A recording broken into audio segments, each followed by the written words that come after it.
Bien, buenas noches, jóvenes. Vamos a comenzar nuestra primera sesión de capacitación en farmacología.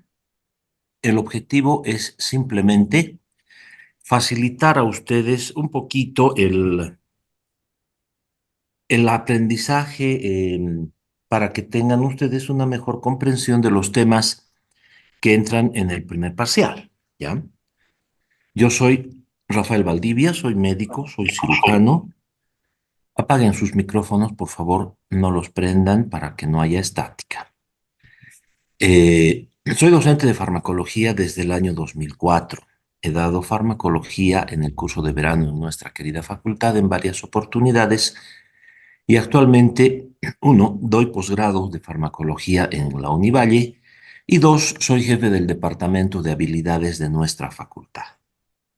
A petición de los estudiantes que necesitaban mejorar su capacidad de comprensión en farmacología y sobre todo a petición de Jaycee Rodríguez, quien ha sido que se me acercó para decirme que les colabore en esto, es que he accedido. Esto es gana y gusto de mi parte. No estoy recibiendo más retribución que tal vez sacarles un poquito de angustia de encima, ¿ya? Y lo hago con el mayor de los placeres porque enseñar es algo muy bonito y ustedes en su momento pues van a saberlo. Bien, sin más preámbulo, vamos a comenzar. Conforme se vayan reuniendo más personas, pues entonces vamos a tener más auditorio. Entre tanto, no podemos perder más tiempo, ya son 16 minutos de retraso que tenemos. Esta reunión la he generado yo, es una reunión Zoom gratuita, entonces nos va a avisar en cuánto tiempo vamos nosotros a tener que parar y van a volver a ingresar con el mismo código, ¿ya? Para la próxima semana vamos a tratar de mejorar esta situación. Bien, comenzamos. Habilítame, por favor, compartir pantallas.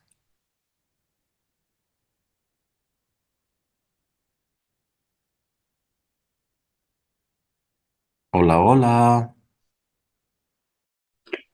Sí, doctor, un momentito, por favor. Ajá. Entre tanto, toco el clarín de las 18:17 minutos. Ah, perfecto. Bien,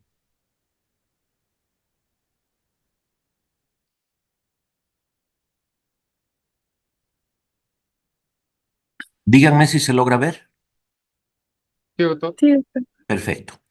Conforme nosotros vayamos avanzando y conforme hay digo, personas en la sala de espera, vamos a ir admitiendo ya.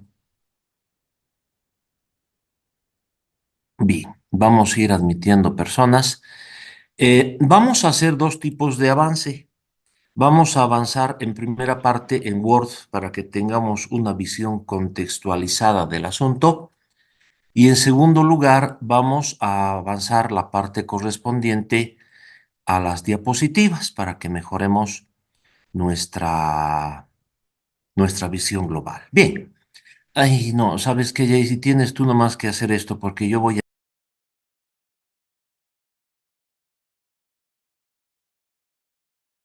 a enloquecerme si es que aquí hay personas que están con micrófono encendido. ¿Cómo podemos hacer para que ahora tú te encargues de la... Ya, seguimos. Si es que hay más personas interesadas en entrar, que esperen. Bien, entonces comenzamos. Esto es de mi libro. Estamos en la parte en negro es de la primera edición y la parte en rojo es de la segunda edición. Nos vamos a ir directamente a lo que nos interesa para el día de hoy, vale decir, introducción a la farmacología del sistema nervioso autonómico y todo lo que podamos avanzar de sistema nervioso autonómico colinérgico o parasimpático. Toda esta parte inicial vamos a tratar de verla más adelante, si se puede. Es un compendio de los 5 primeros temas del libro de Katzung, entonces va a ser un poquito difícil que ahora veamos eso. Ya. Por favor, los jóvenes que están con sus micrófonos encendidos, quisiera que los apaguen. No puedo estar cada rato silenciándolos. Y hay sonido, hay estática. Ya, lo último que hacemos. ¿Vas? Bien.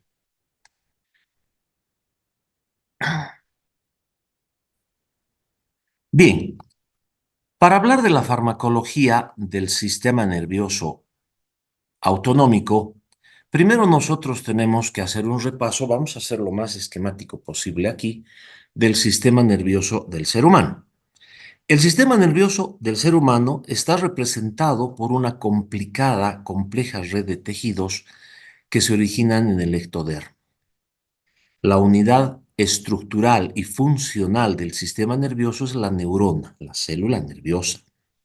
Su función es generar el estímulo nervioso, procesar la información que le llega y evacuar una respuesta. Esa es la función de la neurona, ¿no? Bien.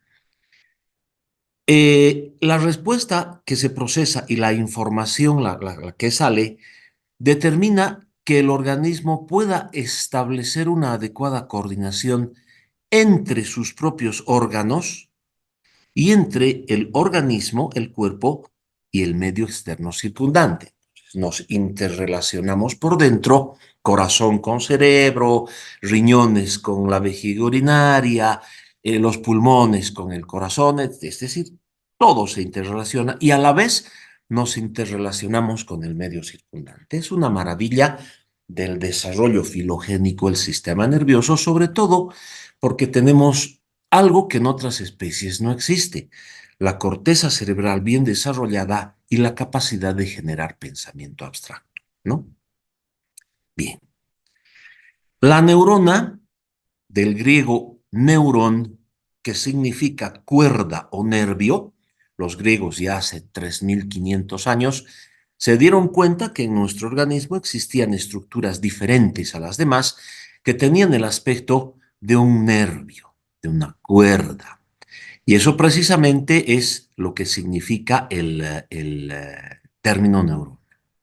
Es un tipo de célula del sistema nervioso, como hemos visto, cuya principal función es la excitabilidad eléctrica de su membrana citoplasmática, generar el potencial de acción. El potencial de acción que va a viajar de una neurona a otra neurona y de una neurona hacia el órgano efector. El órgano efector en el ser humano está representado por dos estructuras y nada más. El órgano efector es la glándula o el músculo, y el músculo si quiere. No hay más órganos efectores. Pero doctor, el sudor es una glándula y la contracción del párpado es un músculo y las lágrimas una glándula. Y la secreción biliar es una glándula y el peristaltismo es un músculo.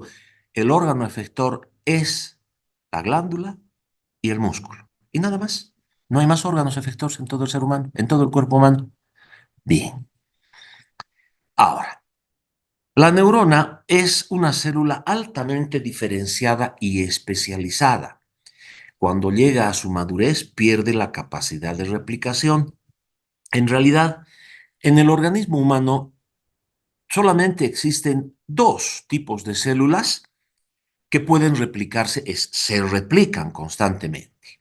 ¿Quién tiene idea cuáles son estas dos células? Pueden contestar. ¿Cuáles son las dos únicas células del cuerpo humano que se están replicando de manera constante? No voy a poner la pantalla porque en realidad quienes van a contestar son quienes saben o quienes tienen interés. Vale equivocarse. A ver. Conteste, ¿quién ha prendido su micrófono? Doctor, ¿pueden ser las células hepáticas y las células epidérmicas? Una está correcta. No te digo cuál. ¿Alguien más? Está bien, gracias por tu participación. ¿Alguien más? Participen. Los del intestino, doctor. Intestinales, ¿Qué del interesantes. intestino? Las células intestinales, ¿cuáles? En el intestino tenemos muchos tipos de células. ¿A cuál te refieres? Las células epiteliales, doctor. Muy bien. Una es la célula epitelial. ¿Otra?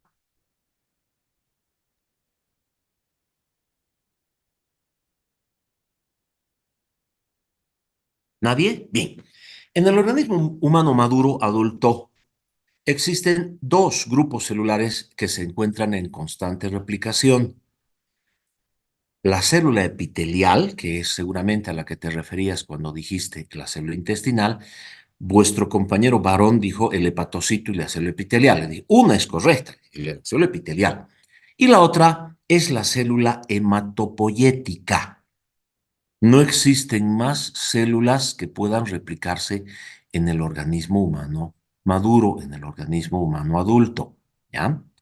Todas las demás células del organismo humano adulto no pueden replicarse en circunstancias fisiológicas.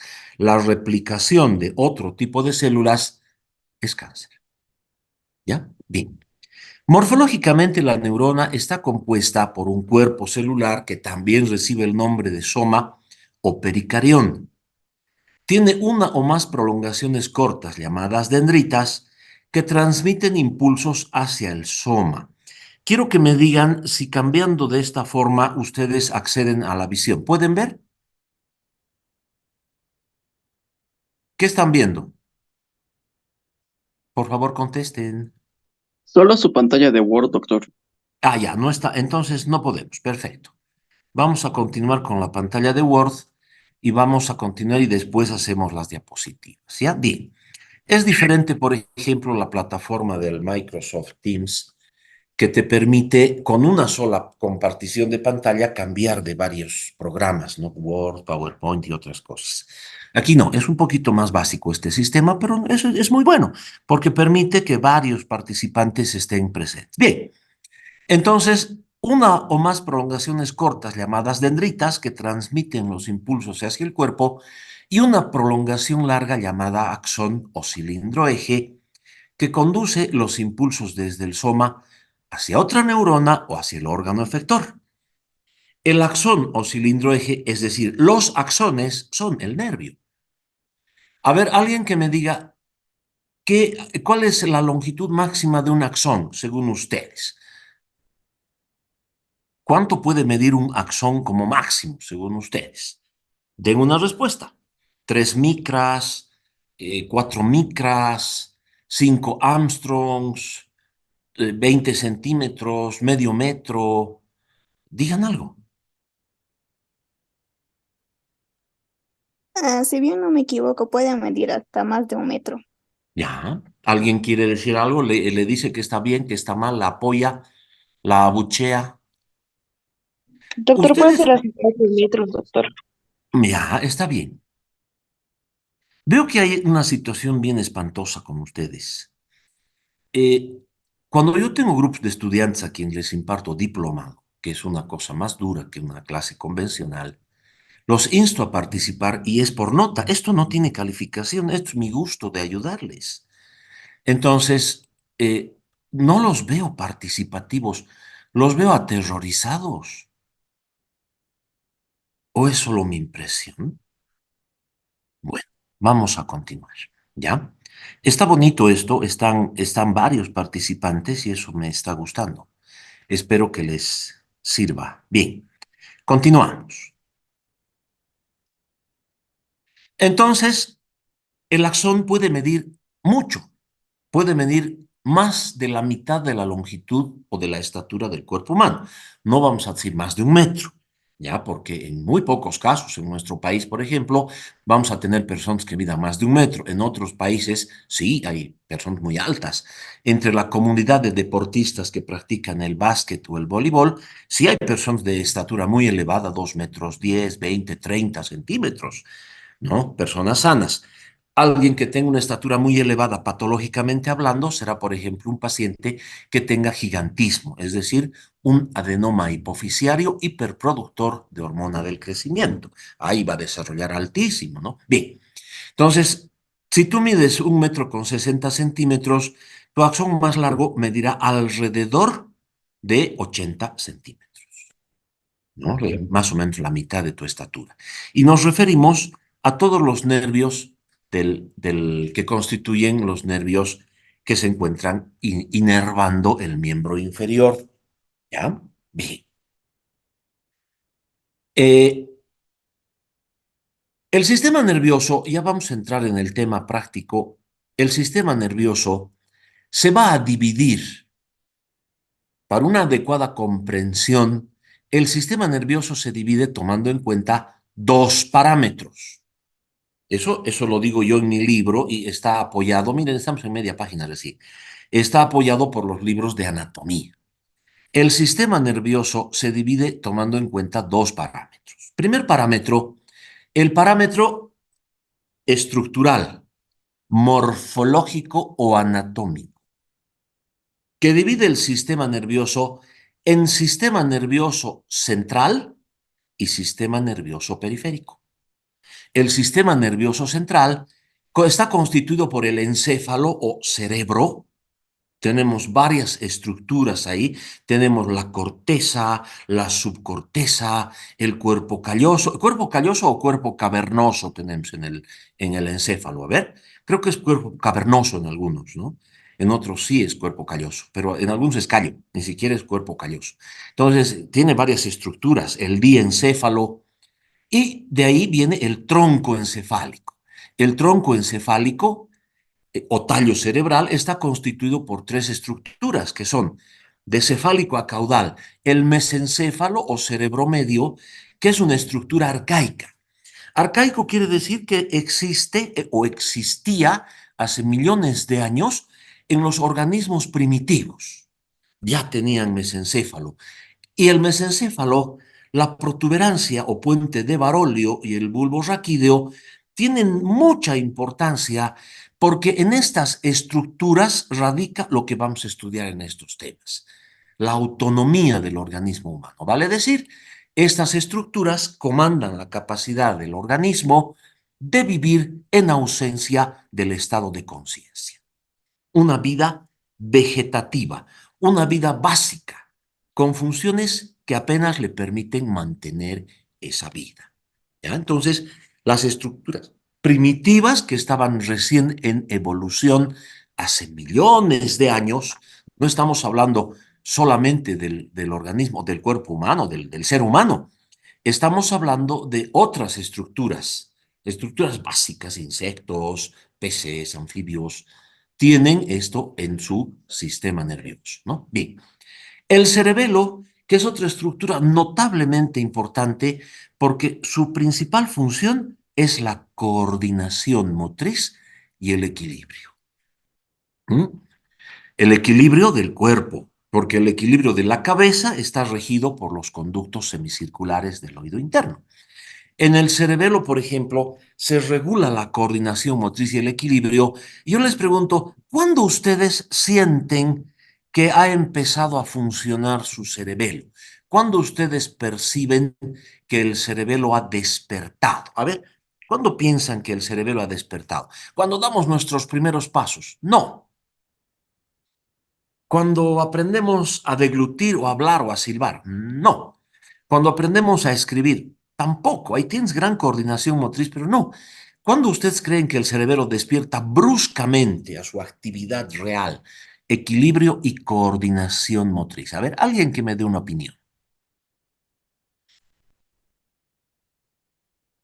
No se asusten, no tiene nota aquí.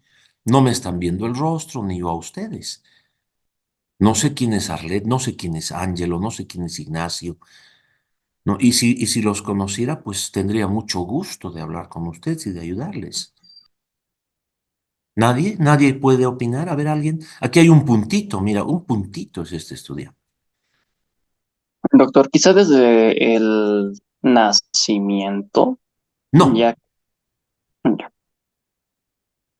¿Alguien más? Gracias, Luis Henry. ¿Alguien más? ¿Alguien quisiera opinar? ¿Qué cree, cuándo cree que su cerebro ha despertado? Y todos, sí, van a decir. Rapidito. ¿Alguien? Un hito más. Perdón, doctor, Cuando otra aprendemos vez a caminar, desde la... ah, A ver, Disculpe, doctor. sí. Si no estoy mal, empieza antes del nacimiento, más o menos entre la quinta semana. No, el sistema nervioso no está desarrollado en la quincena. Ese esbozo. Ya, les voy a ayudar, facilito. A ver, Stephanie más, hable y después yo les digo lo que pienso y me van a decir cuando que tengo. aprendemos a caminar, doctor, No. Ya, les voy a decir en qué momento el cerebelo realmente despierta y es algo brusco. Cuando aprendes a manejar bicicleta.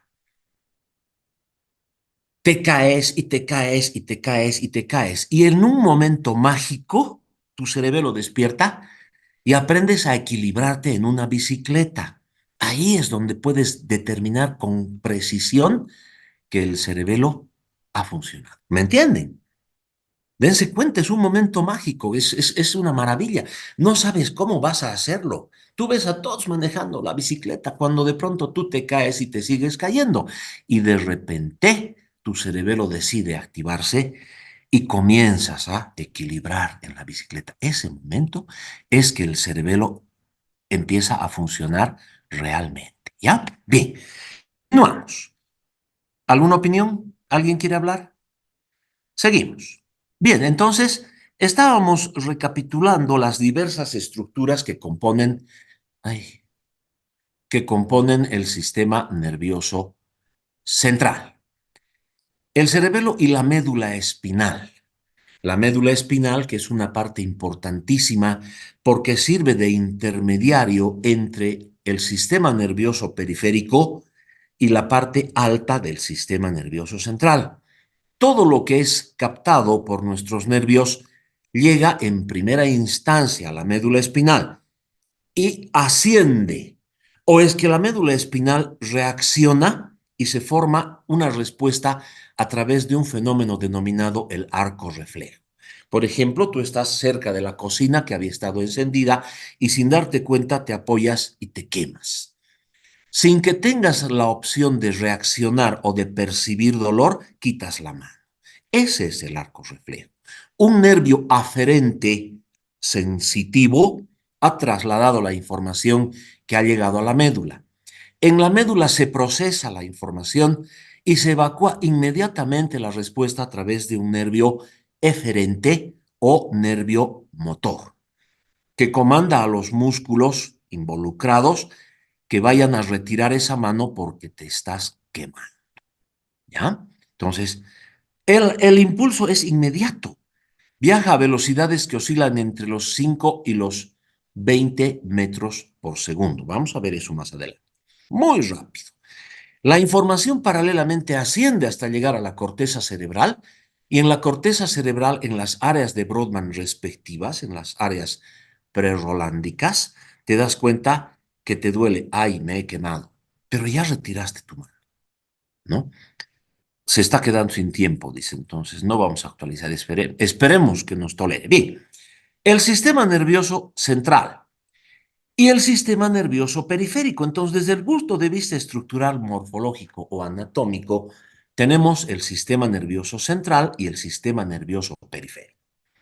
El sistema nervioso periférico está constituido por los nervios, aquello que los griegos llamaron neurona, ¿ya?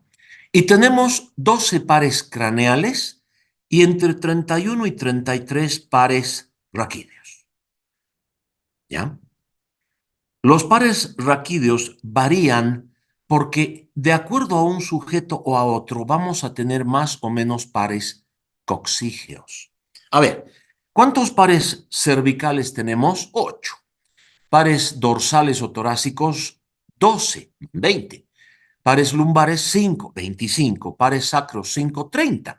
Y tenemos 1 a 3 pares coxígeos. Entonces, por eso hay esa fluctuación, ¿no? Bien, esa es la división estructural, morfológica o anatómica. Es lo que podemos ver al disecar el preparado en anatomía o es lo que podemos evidenciar cuando estamos trabajando con un paciente vivo, ¿no? Bien. El otro punto de vista de la división es la división funcional o fisiológica. Desde el punto de vista funcional o fisiológico, el funcionamiento, tenemos dos tipos también: el sistema nervioso somático o voluntario y el sistema nervioso vegetativo o autónomo. Ahora, el sistema nervioso somático o voluntario es el que obedece de manera directa a la voluntad del sujeto con uso de su estado de conciencia. Ahora, ¿cuántos órganos obedecen de manera directa a la voluntad del sujeto? A ver, quiero ver cuánto tiempo nos queda. Tiempo restante, 7 minutos 47 segundos. A ver, ¿cuál es el órgano? ¿Qué órganos obedecen de manera directa a la voluntad del sujeto? Por consiguiente, podemos hablar de un sistema somático o voluntario. ¿Vamos? ¿Alguien responda? Toda respuesta es bienvenida. Los Nadie- pulmones, Los pulmones no responden a la voluntad del sujeto. Tú no Músculo puedes. esquelético. Mus- músculo A ver, esquelético. el Músculo músculo esquelético. estriado esquelético. Entonces, es un solo órgano el que obedece a la voluntad del sujeto. Uno solo. El músculo estriado esquelético. Pero doctor, tenemos muchos músculos. Sí, pero pueden ser muchos músculos. Es decir, tenemos bíceps, tríceps, deltoides, bíceps crural, cuádriceps crural, tenemos gemelos, lo que quieran. Extensores, flexores, tenemos varios. Pero es un músculo, es un tejido, el músculo estriado esquelético. Entonces, como que es un título muy rimbombante para que sea solamente un órgano. Pero de todas maneras es. Ahora sí, seguimos. Ya saben, jóvenes, cuando estemos concluyendo, todos salen o van a ser expulsados y todos vuelven a ingresar. Bien.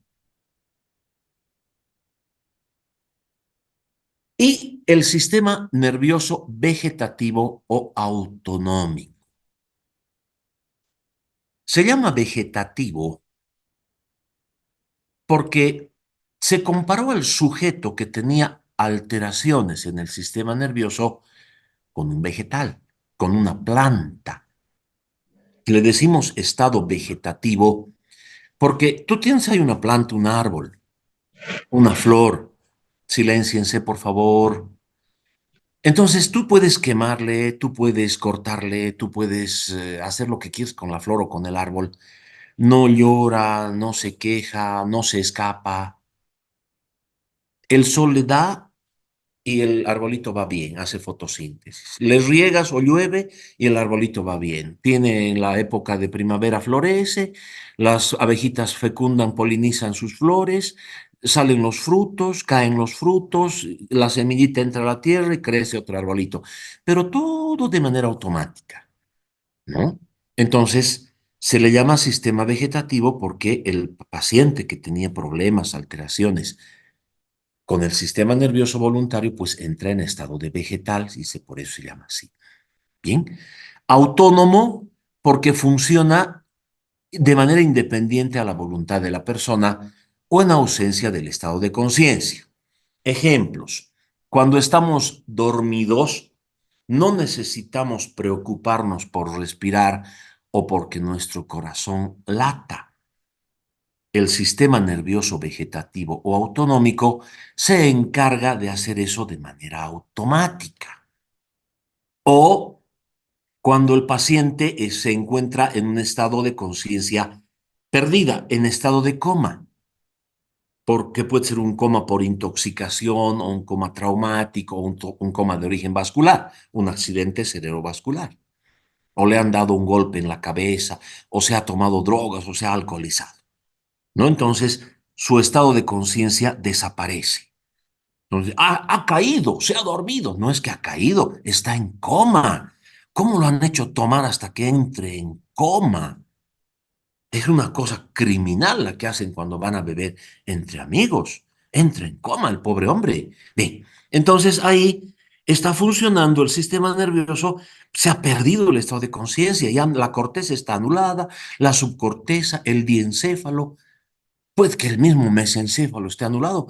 El único que está funcionando es el bulbo raquídeo, porque en el bulbo raquídeo están los controles para que la respiración funcione y para que el latido cardíaco esté presente, ¿no? Bien. Ahí están entonces las divisiones del sistema nervioso, tanto desde el punto de vista estructural como funcional. ¿Qué nos interesa? Nos interesa el sistema nervioso vegetativo o autonómico. Eso es lo que nos interesa en este tema. Bien.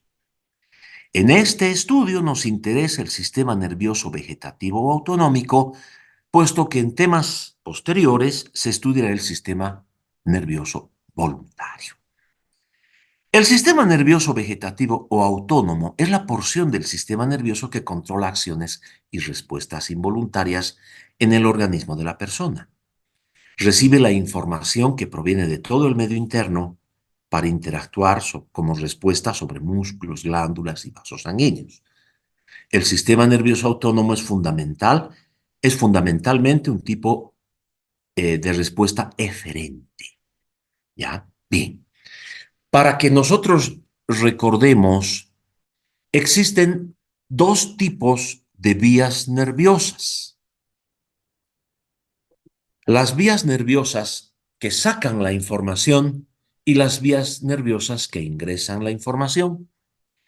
Las que sacan la información se llaman vías eferentes, motoras o descendentes. Tienen esos tres nombres. Y las vías que introducen la información se llaman vías aferentes, ascendentes o sensitivas. Entonces podemos hablar de esas dos vías que tienen cada una tres diferentes tipos de nombres. Tenemos un minuto. ¿Les parece si salimos todos y volvemos a ingresar todos? Esperemos que se pueda. Hay personas que recién están entrando y que lastimosamente van a tener que salir casi de inmediato. Yo pienso que sí. Yo pienso que es lo más correcto que en este momento salgamos y volvamos a ingresar. Nos vemos en un par de minutos. Chau.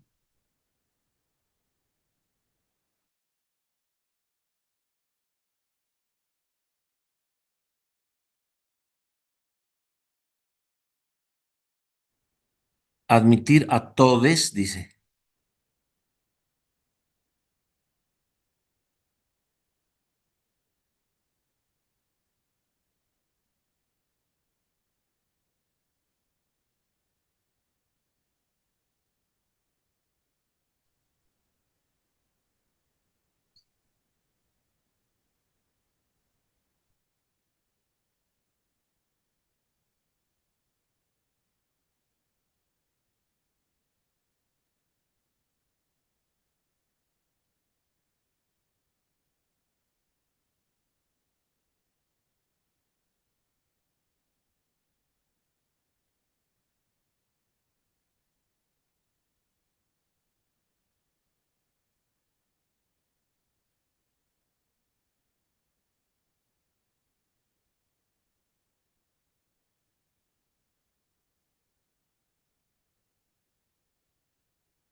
Ya, creo que ya estamos, ¿no? Son 54.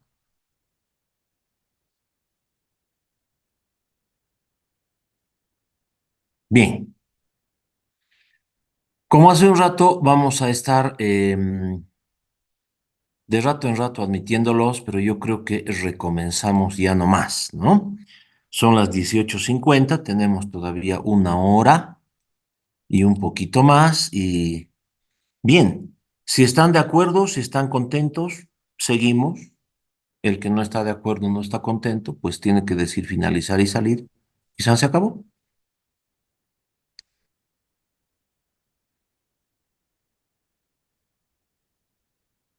Ahí estamos. Decíamos entonces que el sistema nervioso autónomo es fundamentalmente de tipo eferente, es decir, lleva los impulsos del sistema nervioso central hacia la periferia, estimulando células, tejidos, órganos y sistemas periféricos. La disfunción del sistema nervioso autónomo provoca una serie de manifestaciones clínicas, a veces muy severas, que reciben el nombre de disautonomías. Bien, El sistema nervioso vegetativo o autónomo se divide en tres porciones. Seguramente ustedes han estudiado solamente división en dos porciones, o es que han estudiado que se divide en tres también. Alguien responda, por favor.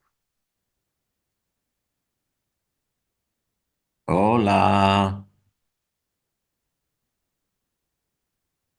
¿Pueden hablar o les he silenciado? Creo que les he silenciado. En dos Ah, ya. porciones, doctor. En dos porciones. Perfecto. Vamos a llegar a lo mismo, no se preocupen. Vamos a llegar a hablar de la división en dos porciones. No hay ningún drama. Van a entender perfectamente esta división en tres. ¿Ya? Vamos. Entonces, ahora los participantes pueden ver su aplicación. No entiendo qué quiere decir eso. Se divide en tres porciones. Y estas tres porciones son el sistema nervioso autónomo simpático o adrenérgico, el sistema nervioso autónomo parasimpático o colinérgico y el sistema nervioso entérico. Ustedes han estudiado el sistema nervioso entérico como parte del sistema nervioso parasimpático. ¿Ya? Vamos a ver. El sistema nervioso autónomo simpático o adrenérgico se llama adrenérgico porque su neurotransmisor más importante es la adrenalina, ¿no? Ahora, ¿por qué se llama simpático? Parasimpático se entiende. Para es un término griego que se utiliza en química, en bioquímica, cuando nosotros vamos a hacer alusión al anillo de benceno. El anillo de benceno es un anillo hexagonal que tiene tres dobles enlaces alternados con tres enlaces simples. Y las posiciones en el anillo de benceno pueden ser al lado, saltando o al frente, ¿no? Cuando están al frente, cuando están lado a lado, se llama para. Cuando están saltado uno se llama meta y cuando está al frente se llama orto. Esas son las posiciones del anillo de benceno. Entonces, por eso se llama parasimpático, porque está al lado del simpático. Paramilitar, paramédico, paralelo. Entonces, parasimpático porque está al lado del simpático. Pero la pregunta es, ¿qué quiere decir simpático? ¿Por qué es adrenérgico? Porque la adrenalina es un neurotransmisor. Pero simpático, ¿qué quiere decir simpático? A ver, quiero saber si se les ha enseñado eso o no.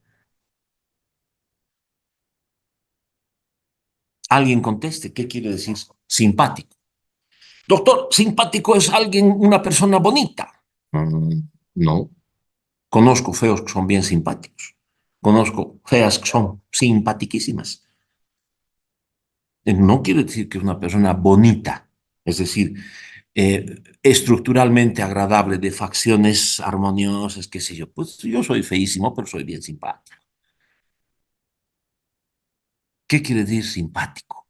Alguien conteste.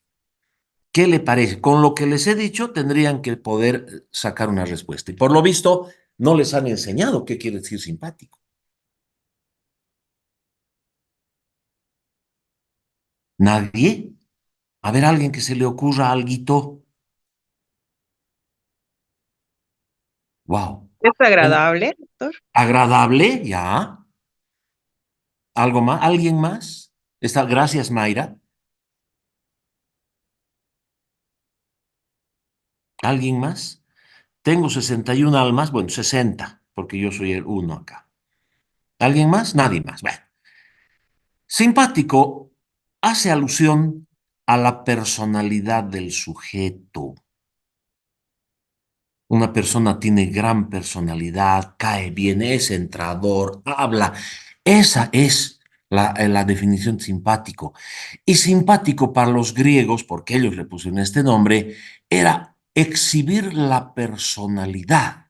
Entonces, el sistema nervioso autónomo de la personalidad del sujeto. ¿Y en qué momento del día exhibes tu personalidad? ¿Cuando estás despierto o cuando estás dormido? A ver, Cuando estamos Despierto. despiertos. Cuando estás despierto exhibes tu personalidad. Vamos a ver, el sistema nervioso autónomo simpático o adrenérgico, ahí está, no sabíamos por qué se llamaba simpático, nadie nos dijo, yo creo que nadie sabía, denominado también sistema E, escape, estrés, ejercicio, emergencia.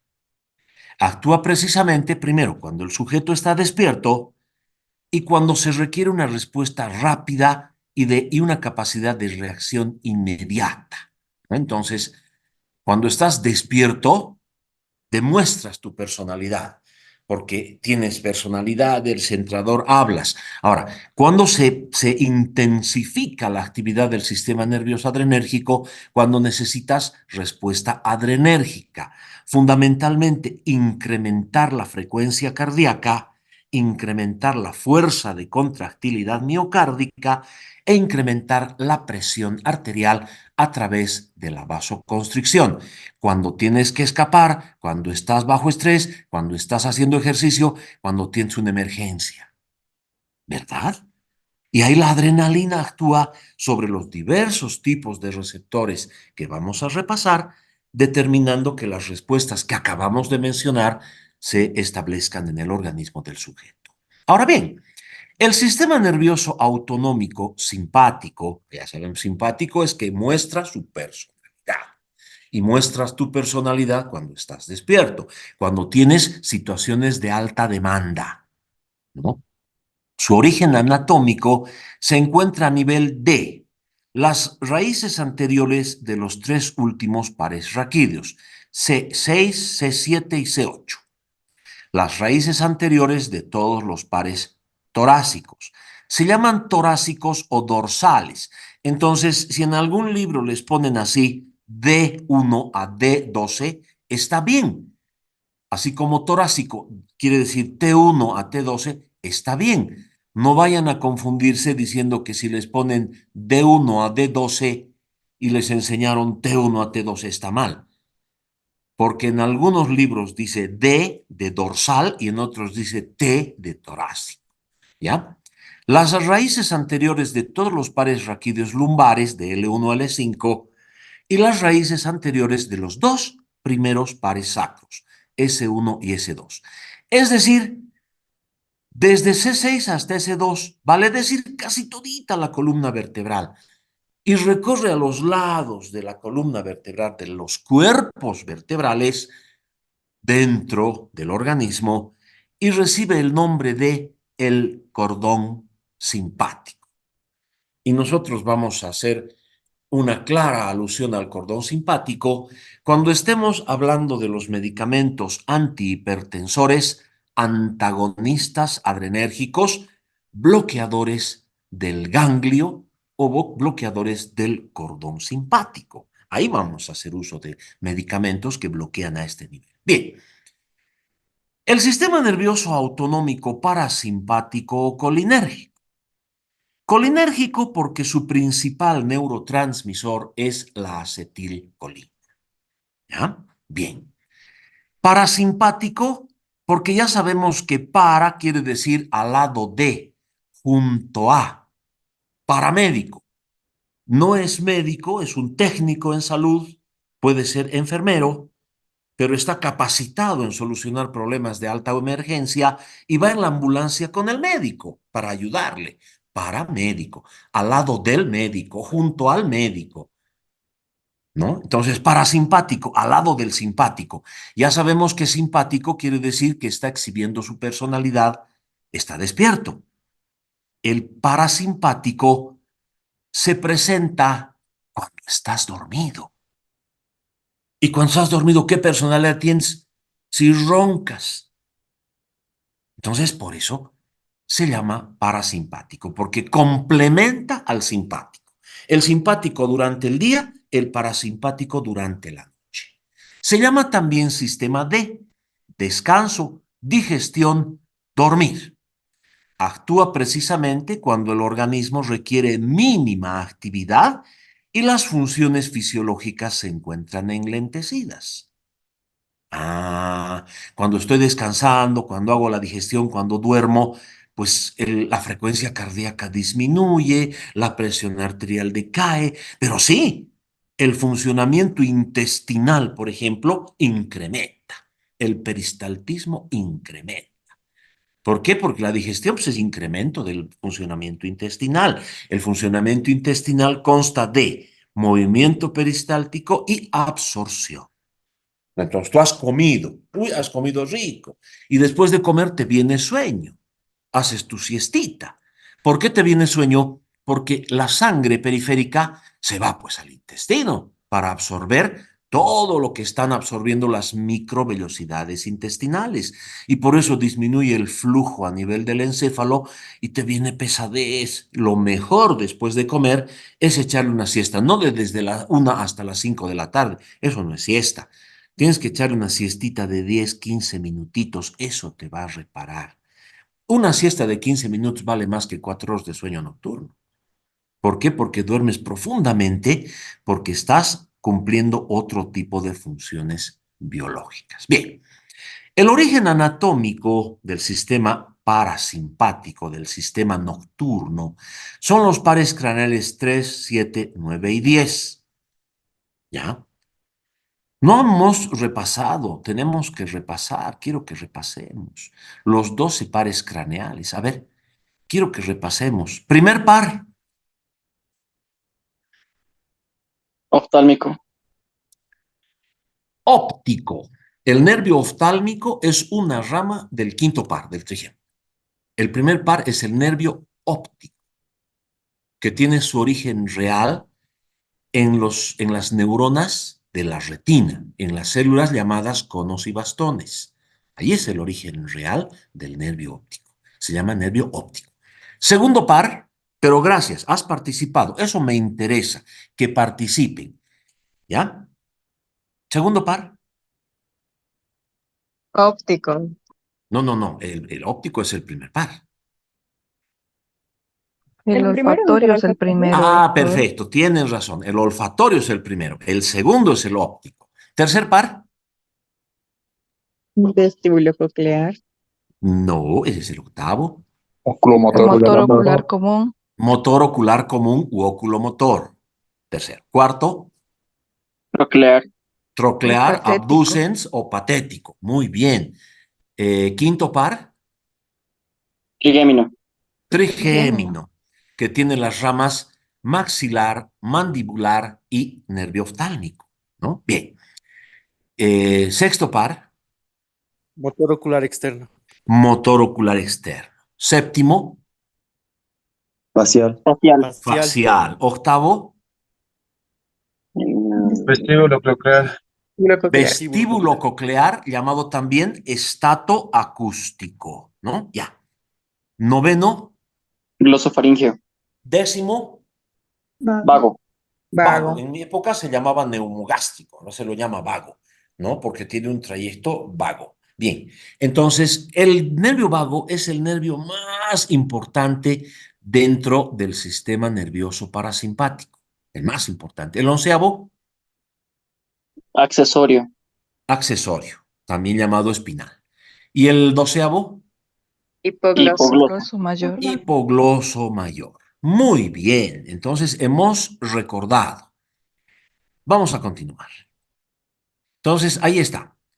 El origen real del sistema nervioso parasimpático colinérgico, por ejemplo, hoy día han aprendido algo que no sabían. ¿Qué quiere decir simpático y a qué hace alusión? Parasimpático es consecuencia del simpático, va a su lado, complementa. Este es de día, este es de noche. Aquí muestras tu personalidad. Aquí duermes, roncas. Aquí tienes alta respuesta. Aquí tienes baja respuesta. Y vamos a ver en las tablitas cómo se complementan, ¿ya? Bien. El origen real está en los pares craneales 3, es decir, nervio oculomotor, motor ocular común. El séptimo, el facial. El noveno, el glosofaringio. Y el décimo, el neumogástrico o vago, que es el más importante. Y los pares sacros 3 y 4.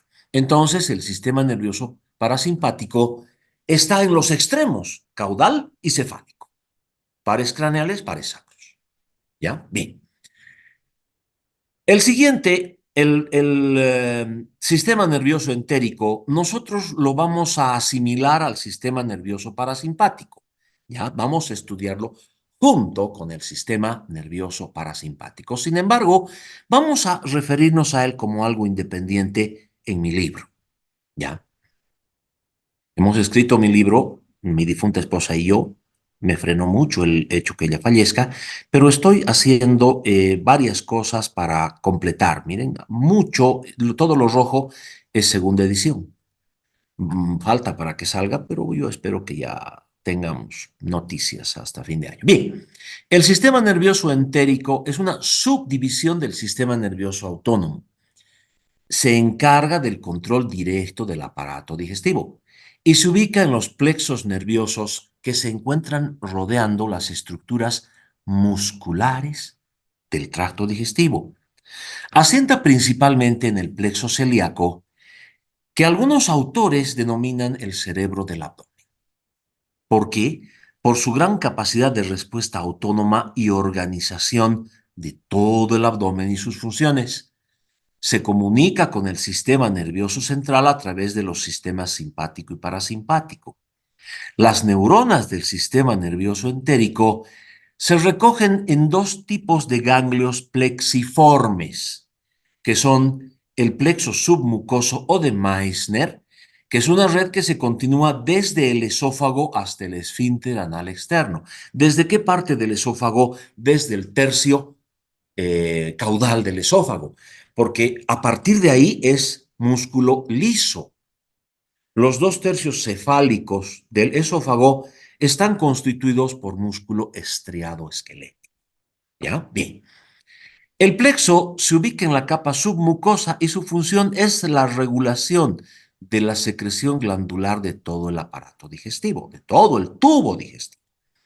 Y el plexo mientérico o de Auerbach, que se encuentra entre las capas musculares, entre la capa longitudinal y la capa circular de todo el tracto gastrointestinal. En menor cantidad en el esófago y en el estómago y en mayor cantidad en el intestino, sobre todo delgado. Muy escaso a nivel de la terminación del canal anal. Es responsable del peristaltismo.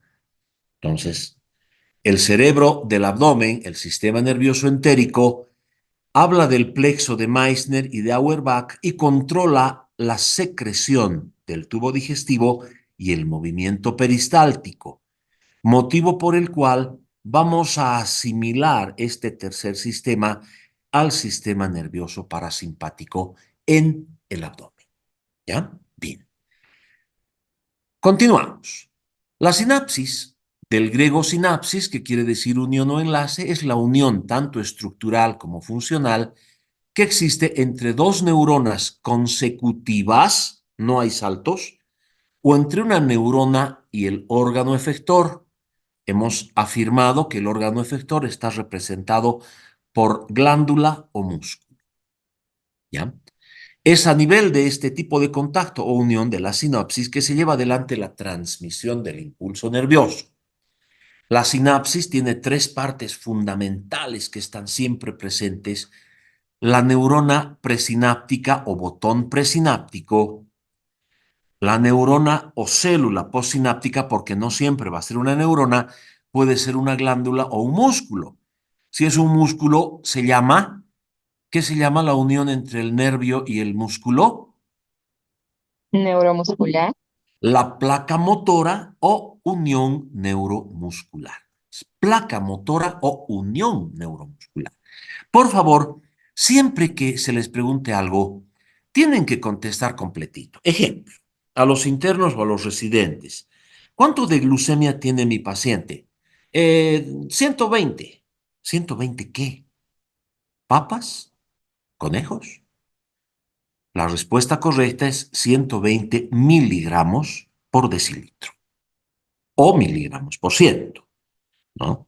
Podemos ser muy tolerantes, pero es necesario que ustedes comiencen a desenvolverse de manera correcta.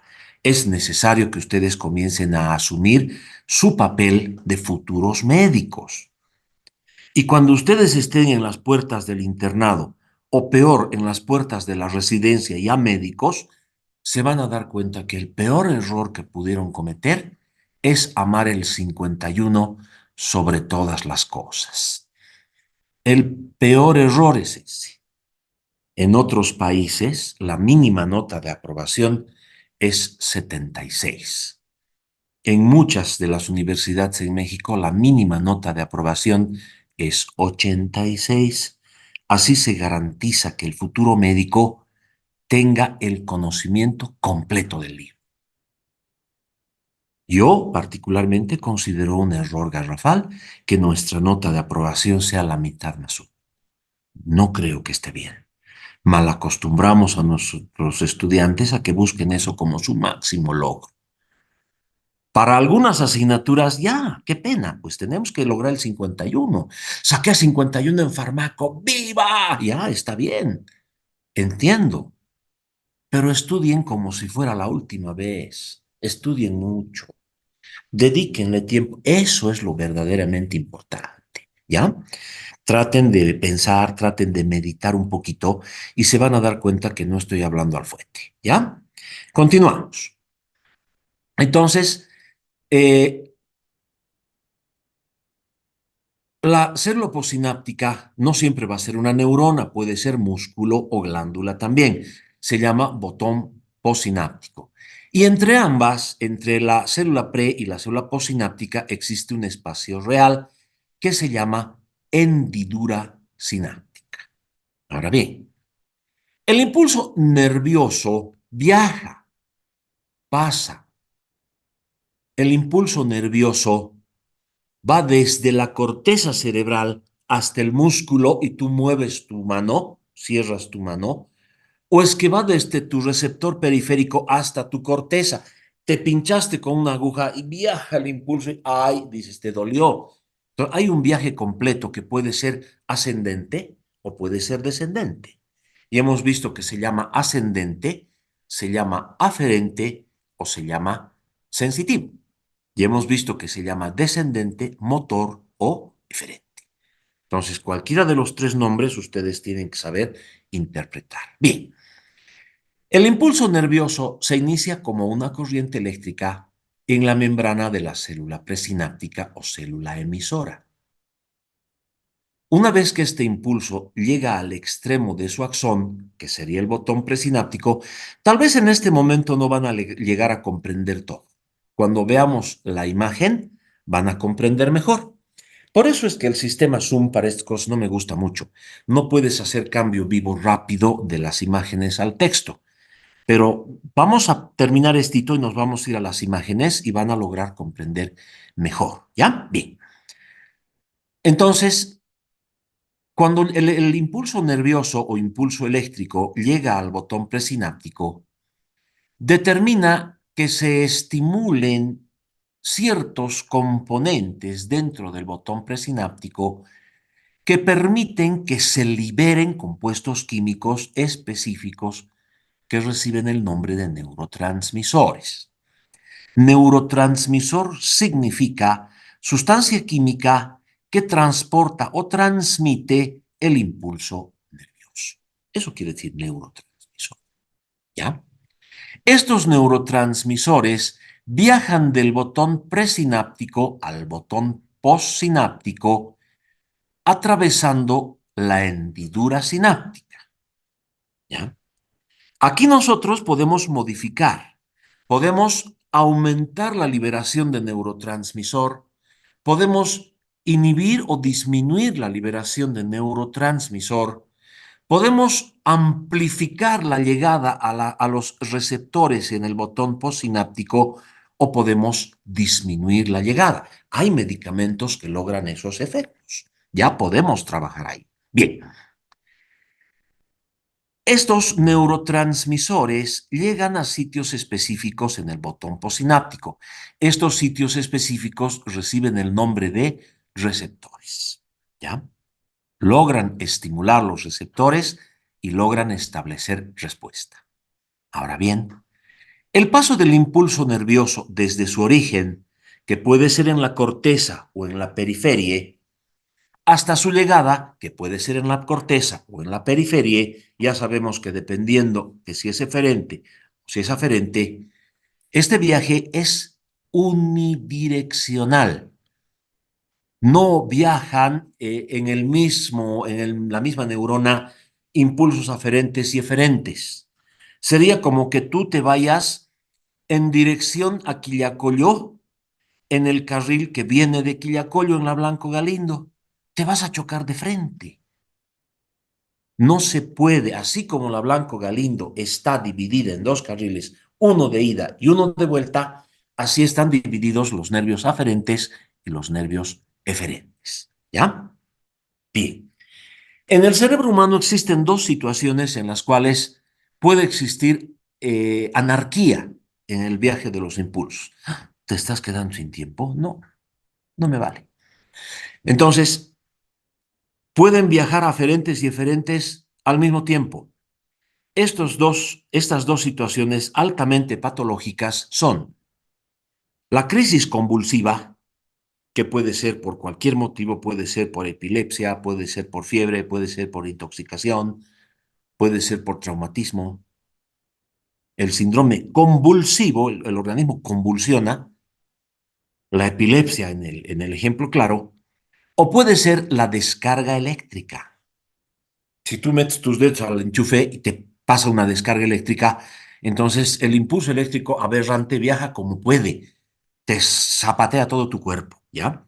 En condiciones fisiológicas, aferentes por vías aferentes, eferentes por vías eferentes, descendentes o motoras, ¿ya? Bien. Ahora, el paso del impulso nervioso de su origen a su destino, por eso decimos que puede ser de dos lados, aferente-eferente, viaja de dos formas claramente definidas, como impulso eléctrico y como impulso químico.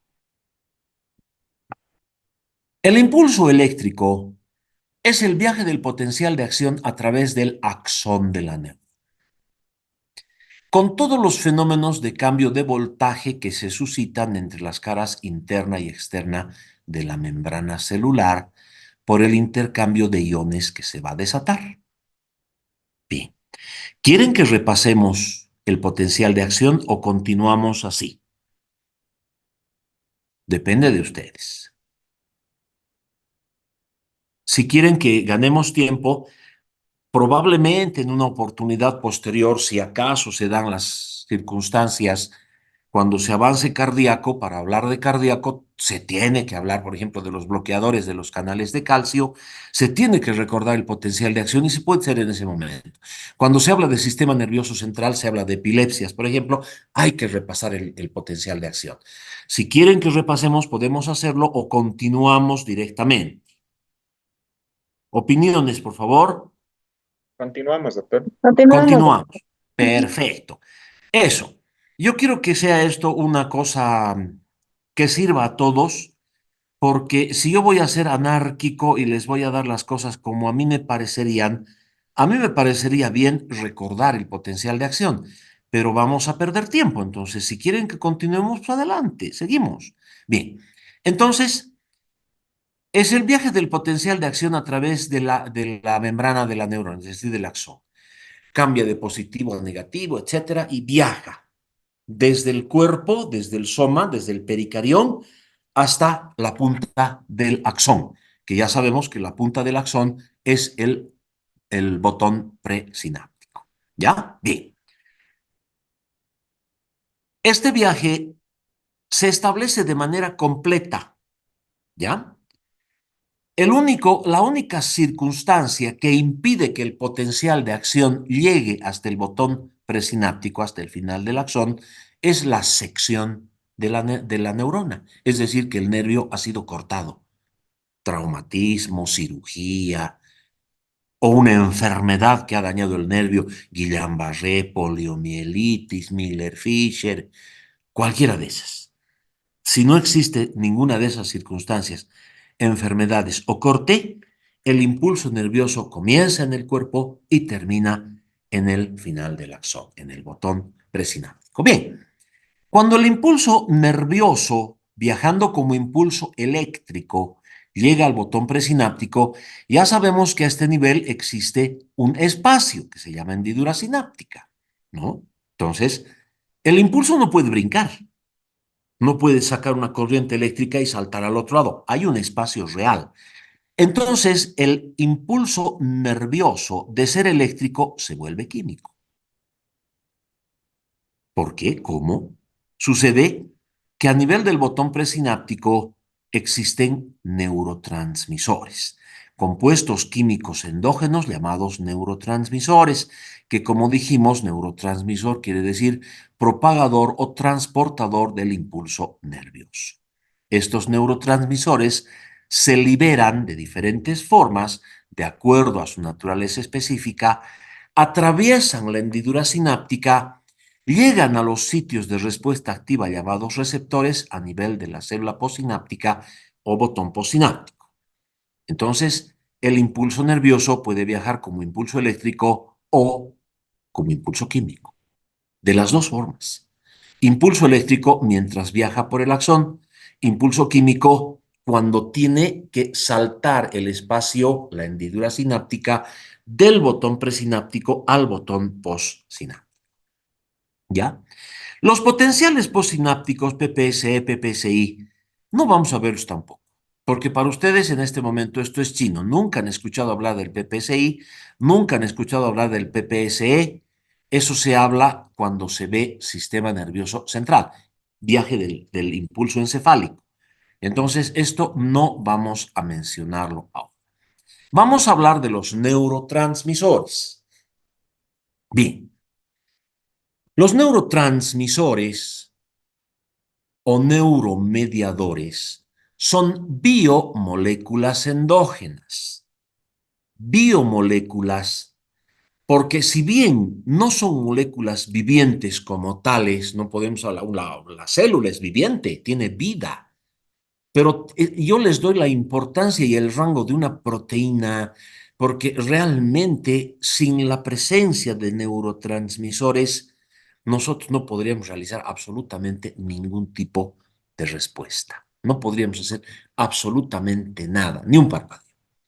Tienen muchísima importancia para absolutamente todas nuestras funciones, ¿ya? Son biomoléculas endógenas que transportan la información de una neurona a otra neurona consecutiva, ambas unidas mediante la sinapsis, o de una neurona al órgano efector, como sucede en la placa motora o unión neuromuscular. Bien, el neurotransmisor se libera desde sus vesículas de almacenamiento que se ubican en el botón presináptico durante la propagación del potencial de acción o viaje del impulso nervioso como impulso eléctrico. Así como está determinando cambios en el voltaje del axón, el potencial de acción modifica la estructura de la membrana de almacenamiento, ya sea que aumente la permeabilidad o ya sea que la rompa. Si aumentas la permeabilidad, salen los neurotransmisores. Si rompes la vesícula, salen los neurotransmisores. Cualquiera de los dos resultados es válido. Bien. El neurotransmisor se libera desde sus vesículas de almacenamiento en el botón presináptico durante la propagación del potencial de acción o viaje del impulso nervioso como impulso eléctrico, logrando la continuidad del viaje del impulso nervioso, esta vez como impulso químico. El neurotransmisor atraviesa el espacio interneuronal o hendidura sináptica, llega al botón postsináptico fijándose en puntos precisos de la membrana llamados receptores. Los receptores estimulados propios de cada uno de los sistemas mencionados, vale decir, neurotransmisores adrenérgicos, neurotransmisores colinérgicos. Entonces ya estamos delimitando nuestro panorama. Producen un determinado efecto, acción o respuesta, dependiendo del órgano involucrado en la transmisión sináptica. Si nosotros hablamos del corazón, por ejemplo, nosotros vamos a poder afirmar que el corazón tiene los dos tipos de receptores. Tiene receptores adrenérgicos y receptores colinérgicos. Sabemos que la estimulación simpática o adrenérgica acelera y la estimulación colinérgica disminuye, ¿no? Entonces, Eso ya es algo básico para nosotros, ya lo hemos entendido. Ya sabemos que colinérgico es dormir, adrenérgico es correr, colinérgico es de noche, adrenérgico es de día. Ya sabemos que esas dos diferencias hay. Entonces yo digo, de día simpático, el corazón va a latir más rápido, la presión arterial se eleva. ¿No? Ese razonamiento tiene que entrar en nuestra cabecita para que nos facilite el proceso de responder una pregunta. Bien. Los neurotransmisores propios del sistema nervioso autonómico son la acetilcolina del sistema nervioso colinérgico, pues se llama colinérgico, y la adrenalina del sistema nervioso adrenérgico. La abreviación internacional de acetilcolina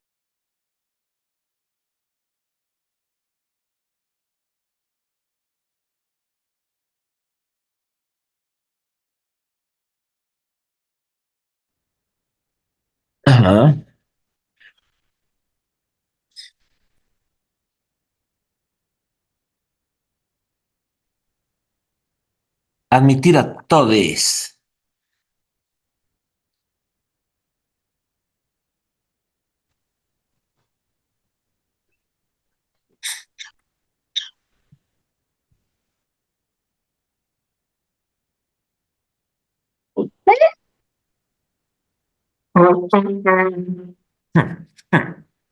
Silénciense.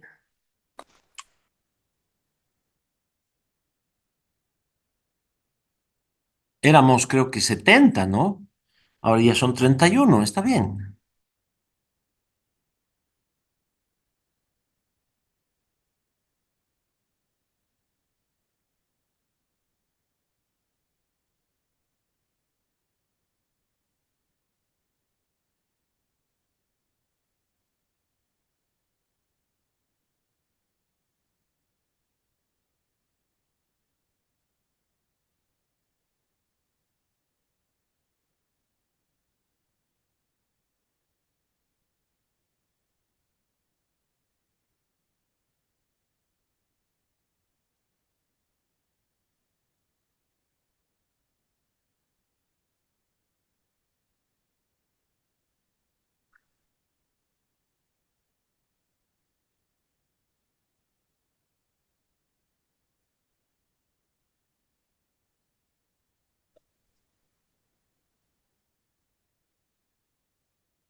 Sas,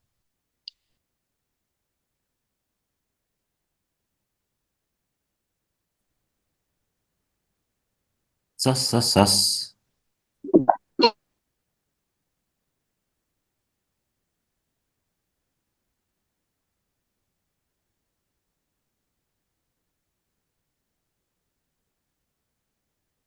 Ujú, ujú.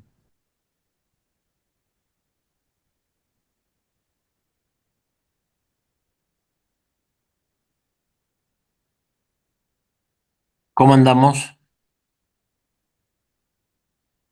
Creo que ya están todos, ¿no? 43. Yo digo que empecemos, tenemos media hora. ¿Qué dicen? Hola. Sí, doctor. Ya. Sí, doctor. No sé dónde me he quedado porque me di cuenta que estaba hablando solo como un loco y no sé qué parte me he quedado. A ver, ustedes díganme. Estábamos hablando acá, aquí nos quedamos, ¿verdad? Aquí donde di... Ah, no, no estoy compartiendo pantalla. ¿Ves qué bacán?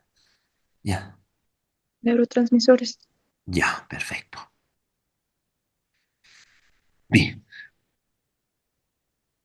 Admitir a todes, a todes, a todes. Mentira, yo no hablo así. Bien, los neurotransmisores propios del sistema nervioso autónomo son la acetilcolina del sistema nervioso colinérgico y la adrenalina del sistema nervioso adrenérgico. ¿Ya? Ahora, ¿saben lo que es el ciclo vital? A ver, ¿de qué consta el ciclo vital? ¿Cuáles son los pasos, las fases del ciclo vital? A ver,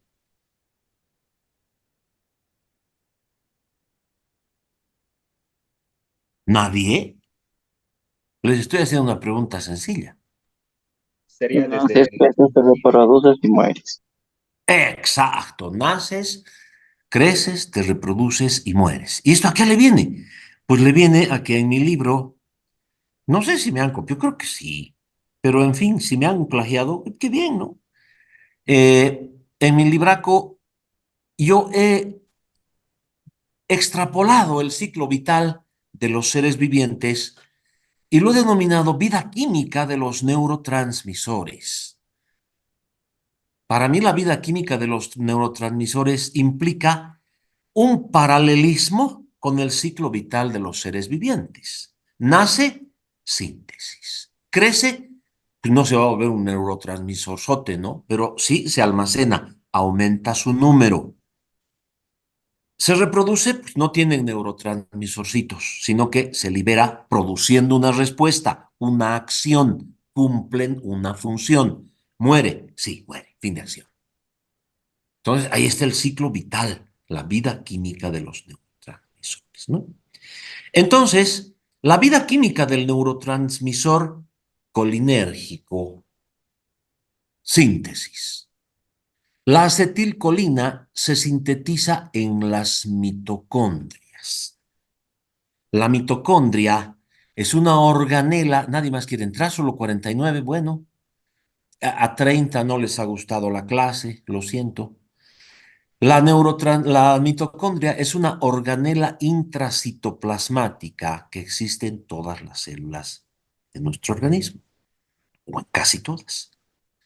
Lo que significa que potencialmente se podría la acetilcolina sintetizar en todas las células vivas del cuerpo humano, obviamente. Las células muertas no. Bien. Se sintetiza a partir de dos sustratos que son la acetilcoenzima A que se une a la colina. Novio, novia. La enzima, el cura que los casa, es una enzima llamada acetilcolina transferasa. Y el hijito, el producto, es la acetilcolina. Ahí está. Esa es la síntesis, nacimiento. Papá, mamá, cura, hijito. Almacenamiento. Se almacena en vesículas de almacenamiento que se ubican a nivel del botón presináptico, en concentraciones muy diversas, que pueden fluctuar entre 1000 hasta 50.000 moléculas por vesícula de almacenamiento, dependiendo del tipo de acción del órgano efector y la frecuencia de dicha acción. Y aquí siempre les hago una pregunta a mis estudiantes. Es mucha la diferencia entre 1000 a 50.000. Si fuera en concentraciones de 45 a 50.000, ya, está bien. Pero estamos hablando de una variabilidad demasiado grande. 1000 a 50.000. ¿Cuánto cuesta, pues? ¿1 peso o 50 pesos? Pues, por fin, es mucha la diferencia. Entonces, les voy a hacer a ustedes razonar en este momento. Y con este razonamiento van a aprender a hacer un razonamiento transversal, por una parte, y por otra parte no se van a olvidar.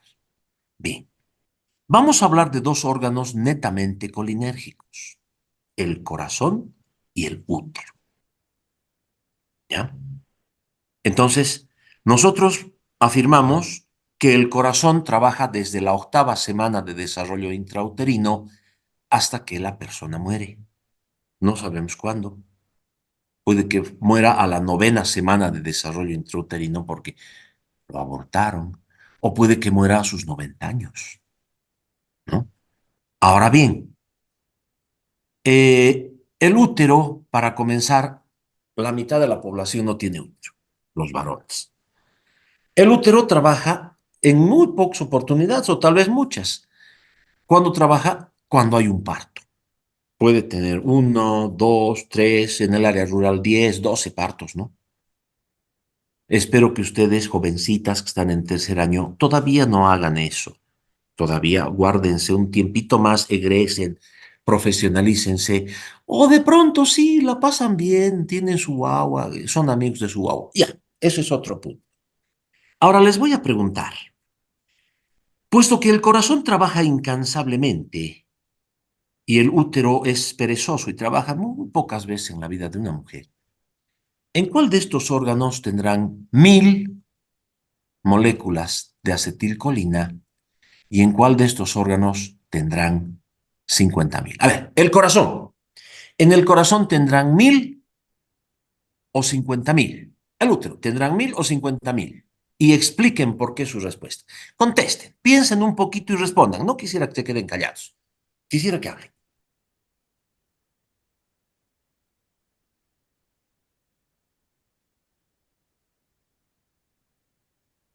Digan, el corazón, doctor, por tal motivo. ¿Cuánto? Tanta cantidad. Ajá. A ver, ya les he dicho, esto no va por nota, esto va por piense. Ni los conozco. Así es que no teman a la represalia. Y si contestan mal, están en todo su derecho de contestar mal. Son estudiantes. El estudiante puede equivocarse porque está estudiando, está aprendiendo. Es aprendiz. El médico profesional no tiene que equivocarse, ya tiene que saber. Entonces ustedes pueden equivocarse, tienen que equivocarse, no es que pueden. Nadie se anima. Una Doc- respuesta. Dale, Jael. doctor, yo creo que 50.000 va a ser en el corazón, ya que el corazón es un órgano importante Que que va trabaja más toda la vida, y ¿no? Muy bien. funciona- Y en el útero 1000. Ajá, Ya, porque ¿por qué? como Pues dice, perezoso y trabaja poquito. Muy bien, ya, perfecto. ¿Alguien más? ¿Alguien la apoya? ¿Alguien la contradice?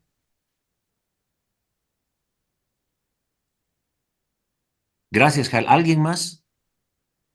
Yo la apoyo. Listo. Yo la contradigo. Entonces, dame tu opinión. Así sería. Hablen, pero chicos. Me van a hacer creer que lo estoy haciendo tan mal con ustedes que nadie quiere ni participar y de 70 que eran, o son 50, 20 se han aburrido y se han salido. A ver si doy la próxima semana, tal vez ni de. Sería más bien, yo creo, al contrario, doctor, ¿Por qué? porque el corazón tiene como que un automatismo y se mantiene bajo ciertos límites y Ya. requiere un aporte constante. Pero en ¿Y el caso del útero, en caso de un parto, como nos dijo, requiere de mucho en ese momento, en ese instante. Entonces entonces, necesita una reserva grande en quién, ese quién momento. tendría 50.000 y quién tendría 1000? El corazón tendría 1000 y 50.000 el útero. Ya, perfecto. A ver, ¿quién lo apoya? Yo lo apoyo porque, doctor, pienso que también como el útero va a cumplir una función vital que es de preparar y madurar el feto, entonces Ujú. también, ¿no? Tiene que tener es decir, 50.000 me parece que tiene que tener, ¿no? Porque tiene Ya, que ser muy, muy vital su importancia, aunque perfecto, sea en un periodo corto de la vida. perfecto. Los dos jóvenes que han contestado al final han contestado bien, pero su explicación no estaba correcta. ¿Ya? Correcto. En el corazón vamos a encontrar solamente 1000 moléculas de acetilcolina por vesícula de almacenamiento y en el útero más 50.000. ¿Pero por qué es eso? Es porque el corazón va gastando constantemente. Recuerden ustedes que el corazón trabaja de manera constante durante toda la vida. Entonces no tiene posibilidades de ahorrar acetilcolina. Toda la acetilcolina que se sintetiza se gasta y se gasta y se gasta y se gasta en cada latido cardíaco. En tanto que el útero, pues tiene 50.000, quién sabe, más moléculas de acetilcolina en cada vesícula de almacenamiento, porque su trabajo es, pues, caray, escaso. Entonces las moléculas tienden a quedarse almacenadas porque no se están utilizando. Esa es la explicación. Pero muchas gracias. Los tres que han participado tienen 100. Bien, liberación. Las moléculas de acetilcolina son liberadas de las vesículas de almacenamiento por un fenómeno llamado exocitosis, así como existe la fagocitosis, la pinocitosis, en que la membrana celular emite pseudópodos que engloban la organela y la incorporan hacia adentro. En este caso hay exocitosis. La exocitosis quiere decir sacar hacia afuera, ¿no? ¿En qué consiste la exocitosis? Un potencial de acción viaja a través del axón de las neuronas parasimpáticas, condicionando cambios en el voltaje de la membrana celular. Este fenómeno determina un incremento de las concentraciones de ion calcio en la membrana de las vesículas de almacenamiento. Toda vez que ustedes hablen de ion calcio, que aumente el calcio, tienen que saber que el calcio condiciona liberación o condiciona contracción muscular. Eso hace el calcio, ¿ya? Bien, entonces, la membrana de las vesículas de almacenamiento se desestabilizan y se rompen, liberando la acetilcolina, la cual atraviesa la hendidura sináptica, llega al botón postsináptico, se acopla a su receptor y determina la respuesta. Fin de acción. El fin de acción, una vez que ha cumplido su acción, la acetilcolina es destruida. Entonces aquí el sustrato era la acetilcoenzima A más la colina, que se unían por acción de la acetilcolina transferasa, dando lugar a la acetilcolina. Aquí el sustrato es la acetilcolina. La enzima de destrucción es la acetilcolinesterasa. Y los catabolitos son acetato más colina. ¿Ya? Colina, aquí teníamos colina. Acetato, aquí era acetilcoenzima A, es la misma colina. A ver, vamos a ver. El acetato es el radical del ácido acético. Cuando se habla del tema de diabetes, se maneja mucho el concepto de ácido acético y de acetato. Por eso, el cuadro de acidosis metabólica del diabético se llama cetoacidosis metabólica, porque son los cuerpos cetónicos, la acetona y el acetato, que condicionan disminución del pH en estos pacientes. El acetato, que es el radical del ácido acético, es un catabolito de características grasas que se elimina por la orina. La colina es el mismo sustrato de inicio, de formación de la acetilcolina, y se puede reutilizar. Bien, vamos a ir ahora a la diapositiva. ¿Ya? Vamos a irnos a las diapositivas. ¿Cuáles son las diapositivas? No veo. Aquí está. Ahí está. ¿Se logra ver?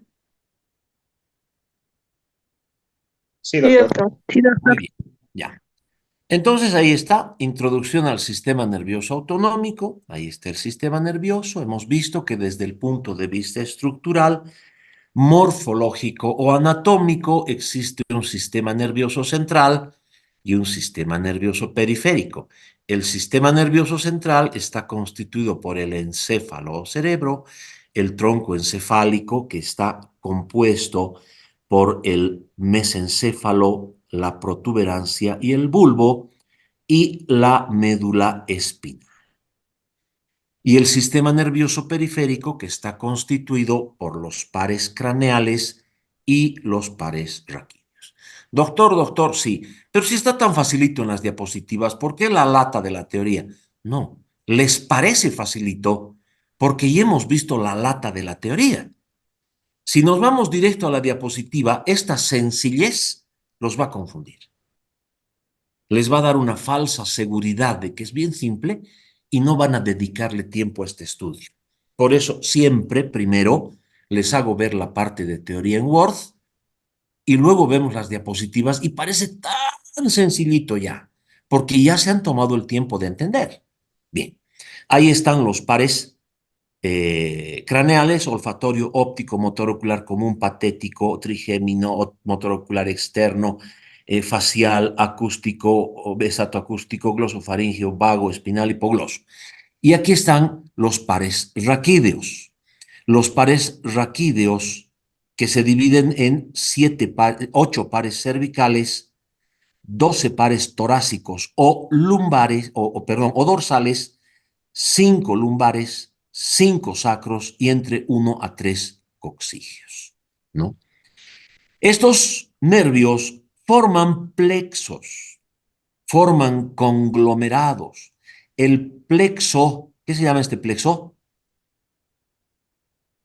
¿Qué se llama este plexo? Este se llama plexo braquial, que da todos los nervios para la inervación del miembro superior, y este se llama el plexo lumbar, que da toda la inervación para el miembro inferior. Precisamente los nervios que conforman el plexo lumbar pueden tener una longitud que equivale más o menos a la mitad de la estatura del sujeto. No vamos a hablar de centímetros, porque no puedo decir mide 50 centímetros, 60 centímetros, 70 centímetros, no puedo decir eso, ¿no? Sabemos que en el niño la médula abarca toda la longitud de la columna vertebral y en el adulto la médula llega más o menos hasta el E1, nada más. ¿Por qué? Porque la médula no crece, pero las vértebras sí. Entonces, los nervios del plexo lumbar miden aproximadamente la mitad de la estatura del sujeto. Es una buena definición que les doy. Bien, desde el punto... Ay, ¿quiénes son estos? Admitir a todos. Listo. Ya. Desde el punto de vista funcional o fisiológico, se dividen en sistema nervioso voluntario o somático, aquí está, cuyo único órgano involucrado es el músculo. Y aquí decimos que recibe, que va a cumplir de manera directa la voluntad del sujeto. Bíceps se contrae, se contrae. Tú haces, ni siquiera evocas que se está contrayendo, no haces la intención, no haces un mantra para que se contraiga, simplemente tú tienes la contracción y lo logras de manera directa. Ahora, el sistema nervioso vegetativo o autónomo controla absolutamente todas las demás funciones. Y no es que las controla, que tú no puedes con tu voluntad realizarlas. Tú puedes de manera indirecta realizar todas tus funciones. ¿Puedes aumentar tu frecuencia cardíaca? Yo puedo. A ver, si me dan ustedes un ratito, voy a trotar alrededor de mi casa y voy a volver agitado y con una frecuencia cardíaca muy por encima de la que tengo en este momento. Lo he logrado. Quieren que yo estimule la secreción de insulina por parte de las células beta de los islotes de Langerhans de mi páncreas endocrino. Les apuesto que lo logro. ¿Saben cómo? Voy a agarrar una cucharada de mermelada de frutilla y la voy a meter en mi boca. Voy a deglutir esa cosa dulce y deliciosa y en cuestión de minutos voy a tener los niveles plasmáticos de insulina elevados. ¿Ve? Lo he logrado, pero de manera indirecta. No es que digo, páncreas, libera insulina. No hago eso. De una manera diferente, pero logro cumplir todas las funciones. ¿Quieren que les demuestre cómo se produce bilis? Van a ver, voy a agarrar un pedazo de queso o un pedazo de mantequilla y me lo voy a comer. Los receptores a nivel de la cámara gástrica detectan altas concentraciones de lípido en el alimento que acabo de ingerir y la vesícula va a liberar bilis. Se contrae y libera bilis. ¿Ven?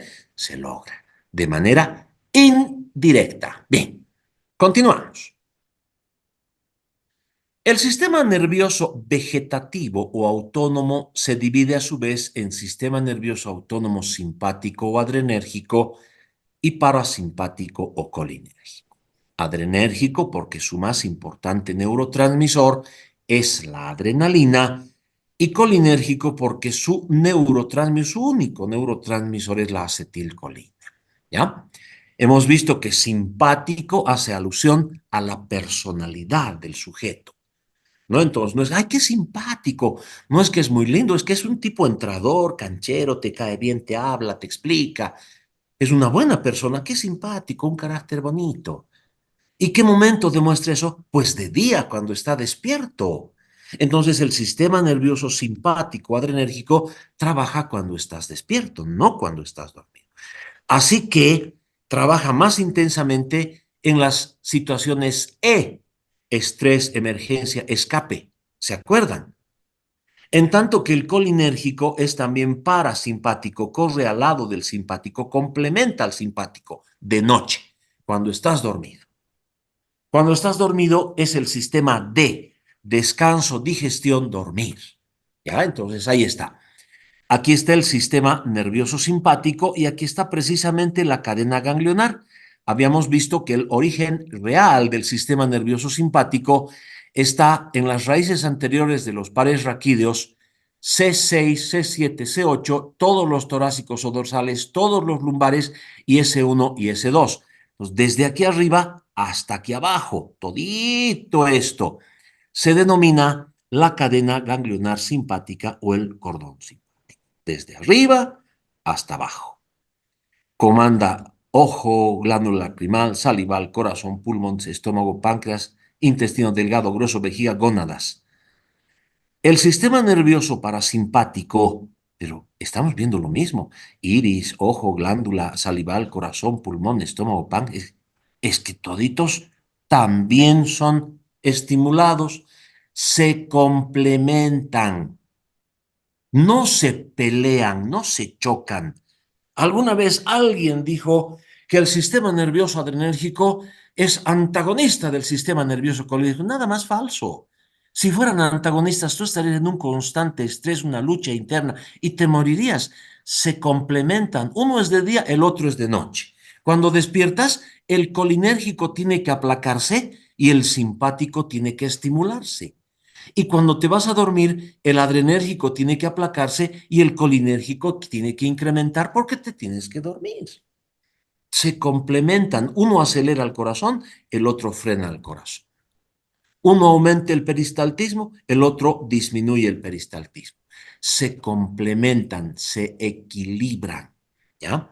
El sistema nervioso parasimpático colinérgico se origina en los pares craneales 3, 7, 9 y 10, siendo el 10 el más importante.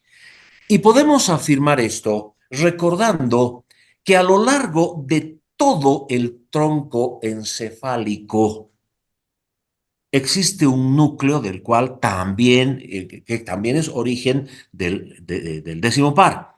Se llama núcleo cardiogastroneumoentérico, si se acuerdan de neuroanatomía.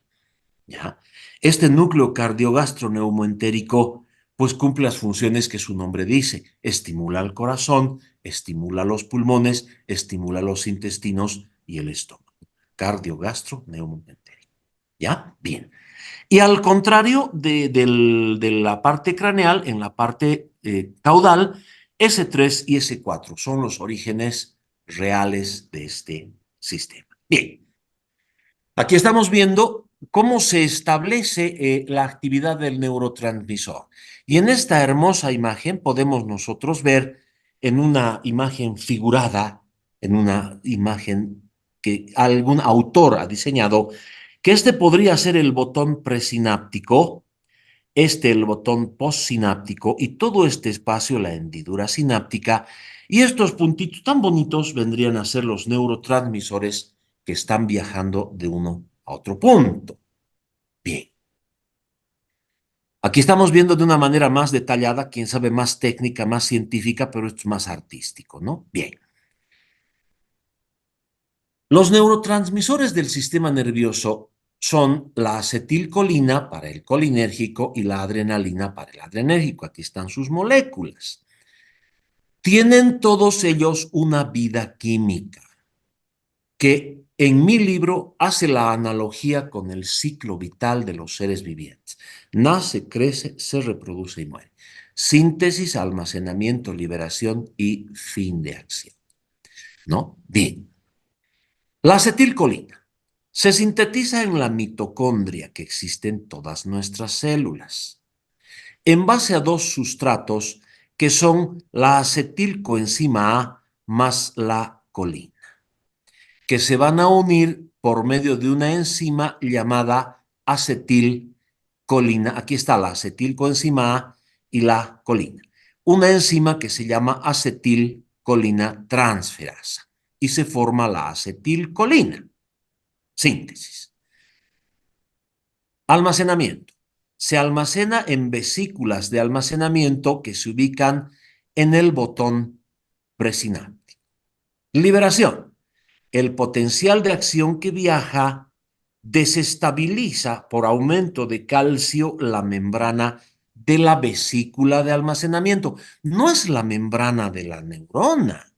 no es la membrana del botón presináptico, es la membrana de la vesícula de almacenamiento. La vesícula de almacenamiento se rompe liberando la acetilcolina que atraviesa la hendidura sináptica y se ubica en la neurona postsináptica. Esta misma imagen, aquí está en inglés, la tenemos más adelante en italiano. ¿Ve? Muy bonita. Aquí vamos a ver. Mitocondria, la acetilcoenzima A más la colina por acción de la enzima acetilcolina transferasi, forma la acetilcolina, se almacena en sus vesículas en cantidades variables de 1000 a 50.000, llega el potencial de acción, desestabiliza, se rompe, eso se llama exocitosis, se libera, estamos quedando sin tiempo. Uy, creo que ya nos hemos... Jóvenes, sí, ya es la hora. Tenemos muy poco tiempo. 9 minutos. Si quieren, continuamos esos 9 minutos más. ¿Quieren? Sí, doctor. ¿O quieren que la Doctor. paremos ahí? Tal vez tienen que salir. Tal vez tienen fiesta. Es sábado. Bueno, los jóvenes que deseen salir pueden hacerlo, no hay ningún problema. Yo no los voy a retener, no puedo. Los que quieren quedarse hasta que finalicemos la reunión, se quedan. Continuamos. Entonces, se liberan por un proceso llamado exocitosis, se atraviesa la fisura sináptica, llega al receptor, aquí hay un músculo, en la otra diapositiva era la neurona postsináptica, ¿no? Bien. Llega un momento en que deja de actuar. Vamos a quedar sorprendidos con ese tiempo. Deja de actuar porque es destruida por la enzima acetilcolinesterasa. Y la acetilcolinesterasa destruye la acetilcolina en acetato, que se elimina por la orina, y colina, que se vuelve a utilizar. ¿Qué tal bonita diapositiva? ¿No? Bien, ahí está.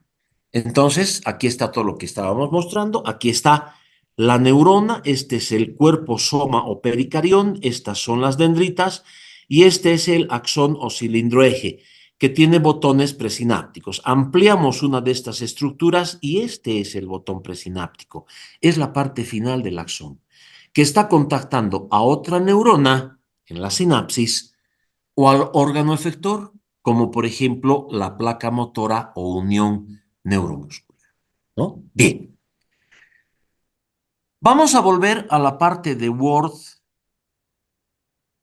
porque quiero que veamos lo que nos corresponde de la adrenalina. Bien. La vida química del neurotransmisor adrenérgico.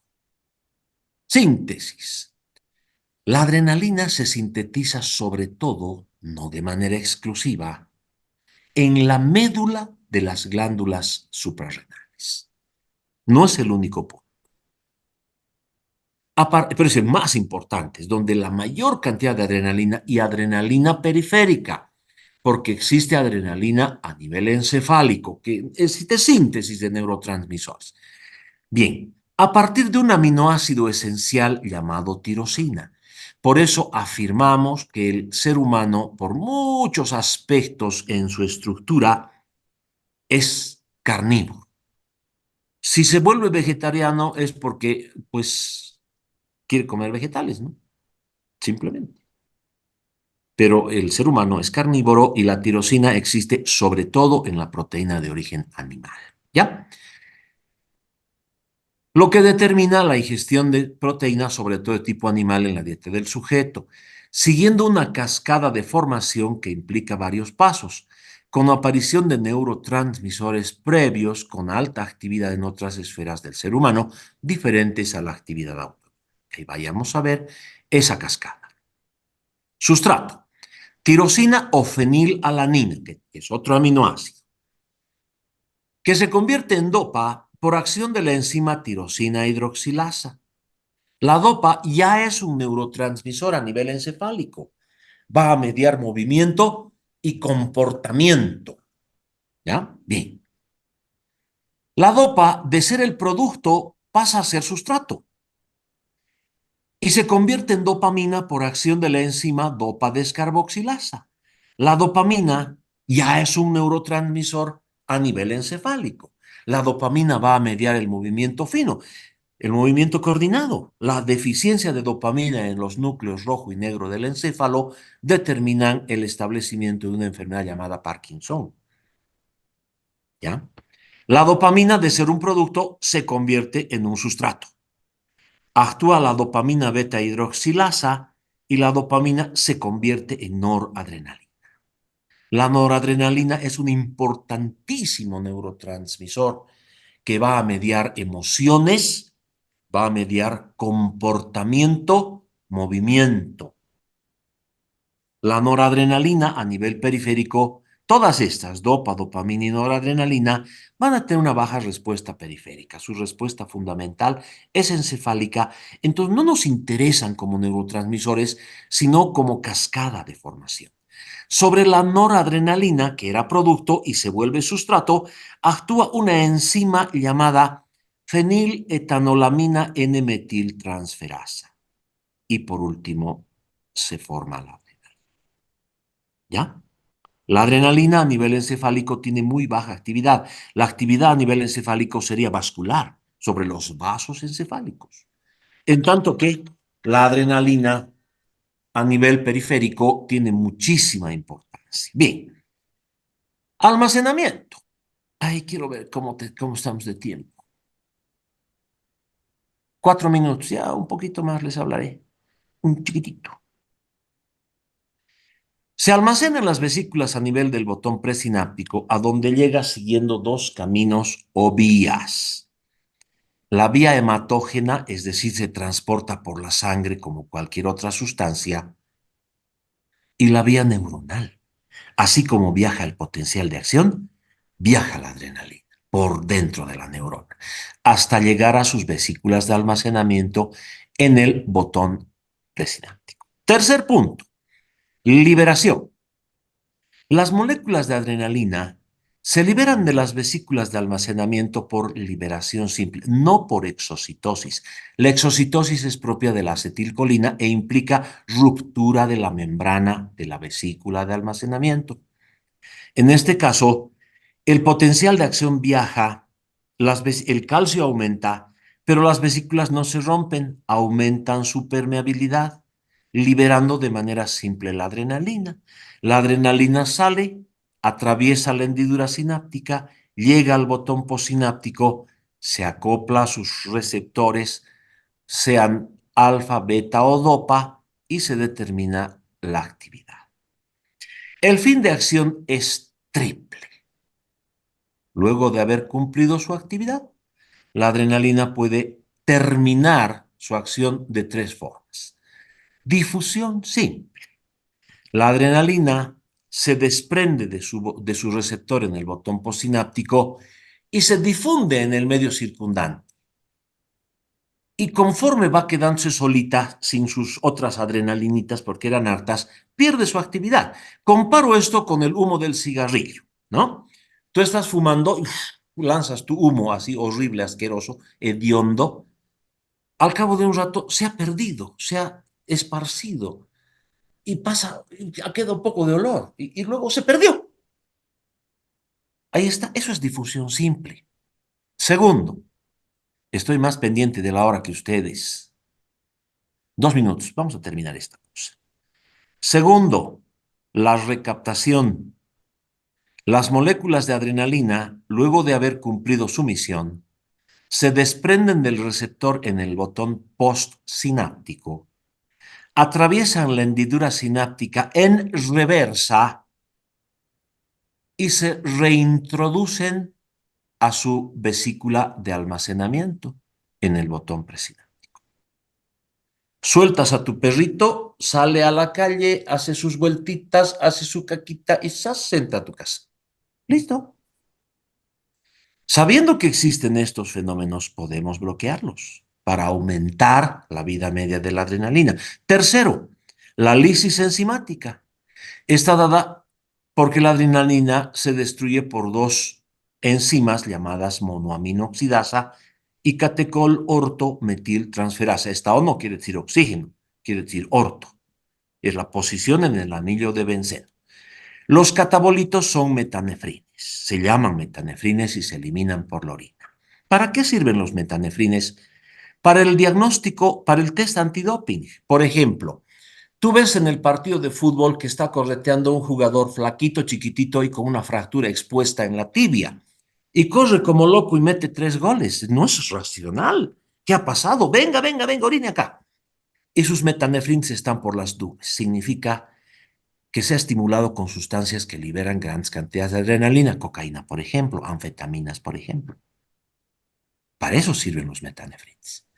¿Te sirve esto para saber que puedes bloquear la MAO o bloquear la COMT para aumentar la vida media de la adrenalina? Para eso sirve esto. ¿Ya? Estamos en el tiempo límite.